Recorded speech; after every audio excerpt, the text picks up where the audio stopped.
Endi ekranlaringizda esse deb yozilgan yozuvda oq hujjat paydo bo'ldimi yo'qmi? Yana bir kishi tasdiqlasin. Ha, shunday. Xo'p, ana qarang.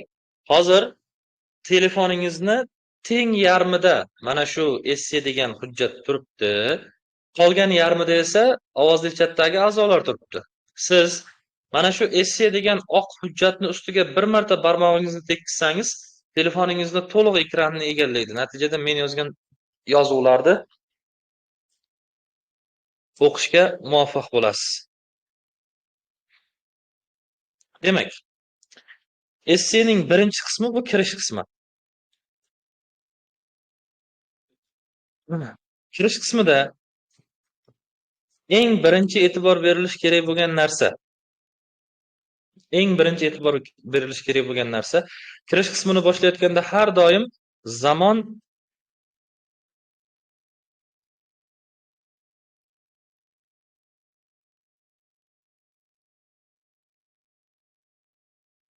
shiddat bilan rivojlanayotgan bir davrda deb boshlashingiz kerak.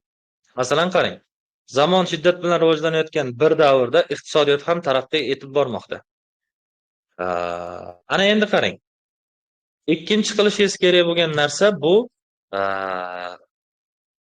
ba'zilar bunday qilmoqchi, ayrimlar unday qilmoqchi degan parafrazni qo'yishingiz kerak. Ba'zilar, keyin bitta nuqta qo'yib olasiz, mana qarang. Ba'zilar deb boshlangan gapdan keyin nuqta qo'yib olasiz. Keyin shu yerga bitta maqol beramiz. 5 qo'l barobar bo'lmaganidek virgul. Maqoldan keyin virgul qo'yish kerak. 5 qo'l barobar bo'lmaganidek virgul. Ana endi qarang. Maqol berish asnosida uni ko'chirma gapni qo'shma gap qilib, qo'sh tirnoqqa olib, u tugagandan keyin virgul qo'yib, tiri qo'yib boshda ortmang. Shunchaki berib ketavering. 5 qo'l barobar bo'lmaganidek virgul. Tarozining ikki pallasi bo'lganidek virgul. Davom etib ketavering. Faqat bo'lganidek, bo'lmaganidek degan birliklardan keyin virgul qo'ysangiz bo'ldi. Demak, ba'zilar mana bunday qilmoqda, nuqta, mana bunday qilish yaxshiligini ta'kidlamoqda, nuqta. 5 qo'l barobar bo'lmaganidek deganingizdan keyin virgul qo'yasiz va ayrimlar deysiz. Ayrimlar. Nega?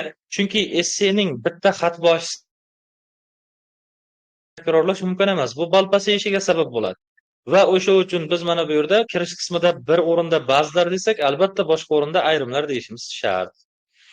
Ayrimlar esa mana shunday qilmoqda deysiz. Ana keyin uchinchi yozishingiz kerak bo'lgan kalit so'zi qarang.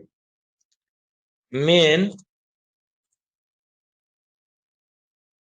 ushbu esseda tomonlar fikrini dalillab virgul o'z qarashlarimni yoritib bermoqchiman. Nuqta. Mana shunday qilib tugatasiz kirish qismini. Ana endi qarang, parafrez masalasiga kelsak. Xo'p. Parafrez masalasiga kelsak, mana bunday bo'ladi. Parafrezni xohlasangiz tezis deng, xohlasangiz setata deng, xohlasangiz parafrez deng, qiziq emas. Parafrez bu nima? Qarang. Har biringiz badiiy kitob o'qigansiz, to'g'rimi? Badiiy kitobni sotib olish asnosida qo'lingizga olasiz. Kitobning muqovasi turadi. Muqovasini bitta ochsangiz, chap tomon oppoq, hech narsa yozilmagan, o'ng tomonda kitobning muallifi bilan nomi yozilgan bo'ladi. Yana bir sahifa ochadigan bo'lsangiz, o'ng tomonda rasman 3 raqami qo'yilgan 3-sahifa boshlanadi va u yerda kitob boshlanadi. Lekin chap tomoniga qarasangiz, tepada kitob kim tomonidan tezis qilindi, necha nusxada nashr qilindi yozilgan bo'ladi, qaysi nashriyat tomonidan nashr qilindi bu ham yozilgan bo'ladi. O'sha yerda kitobning o'rtasida 7-8 ta gapdan iborat bir matn beriladi. Ana shu matnni o'qib ko'rsangiz, butun kitobning mazmuni o'sha matnda aks etgan bo'ladi. Siz 7-8 ta gapdan iborat matnni o'qib ko'rish asnosida bilib olishingiz mumkin u kitob nima haqida ekanligini. Tezis bilan parafrezni ham xuddi mana shunday vazifasi bor. Ikkalasi bir xil narsa. Tezis ham, parafrez ham bir xil narsa. Siz tezis qo'yayotganda yoki parafrez qilayotganda Mana shu esseda nima qilmoqchiligingizni yozasiz va bu yerda bitta muhim narsa bor. Mavzuni aynan takrorlamasligingiz shart. Agar mavzuni aynan takrorlab qo'yadigan bo'lsangiz, bu ball tushib ketishiga sabab bo'ladi. Qarang, ba'zilar ochiq bozorlardan xarid qilish afzalligini ta'kidlashmoqda, ayrimlarning fikricha yopiq bozorlardan xarid qilgan qulayroq. Mana shu esse mavzusiga men bitta namunali parafrez aytaman. Kelinglar yozib ko'rsataman. Xo'p, xat boshi bilan boshlaymiz. Zamon shiddat bilan rivojlanayotgan bir davrda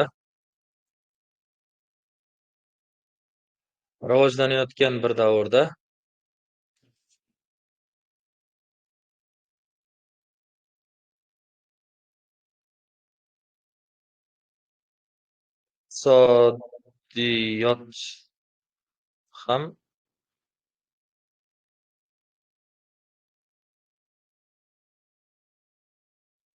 nuqta yokida mana shu yerda zamon shiddat bilan rivojlanayotgan bir davrda bozor turlari ham ko'payib bormoqda desangiz ham bo'ladi. Bu o'zingizga havola. Ana shunday deylikda. Bir davrda bozor turlari ham ko'payib bormoqda.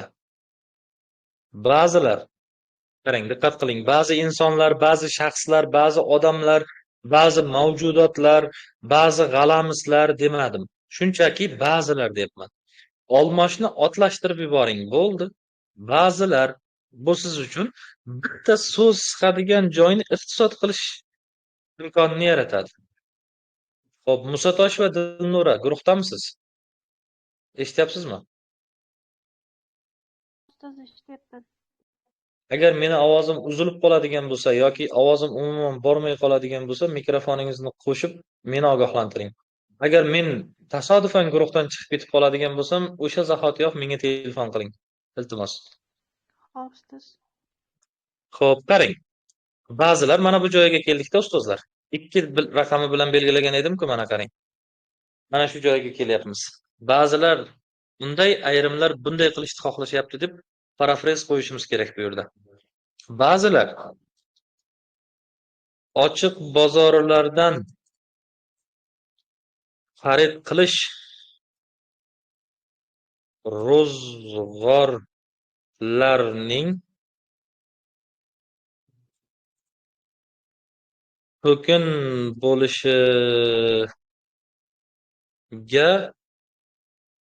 hissa qo'shishini ta'kidlashmoqda. Nuqta. Ana endi maqolga keldik.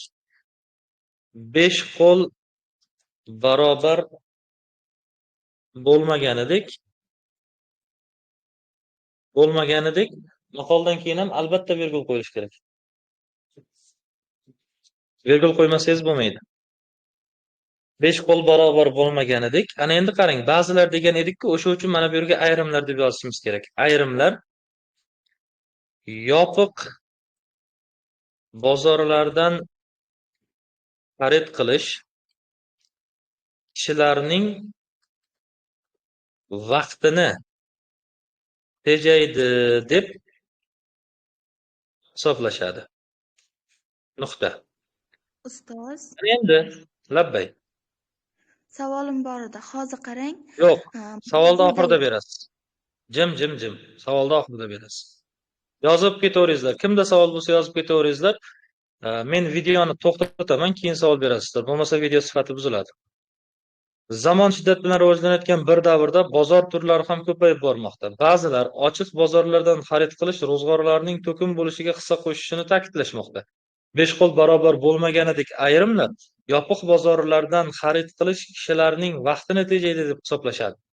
Ana endi qarang, mana bu 3 raqami bilan belgilangan joyga keldik. Mana. Men ushbu esseda tomonlar fikrini dalillab, o'z qarashlarimni yoritib bermoqchiman. Nuqta. Bo'ldi. Shu bilan kirish qismi tugadi.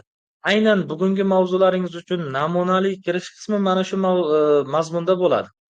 Demak, bitta gap mana zamon deb boshlanyapti, ikkinchi gap ba'zilar deb boshlanyapti, uchinchi gap 5 qo'l deb boshlanyapti, to'rtinchi gapingiz men ushbu esseda deb boshlanyapti. To'rtta gapdan iborat bo'lgan kirish qismi tugadi. Demak, kirish qismini mukammal yozish uchun mana shu narsalarga e'tibor berishingiz kerak.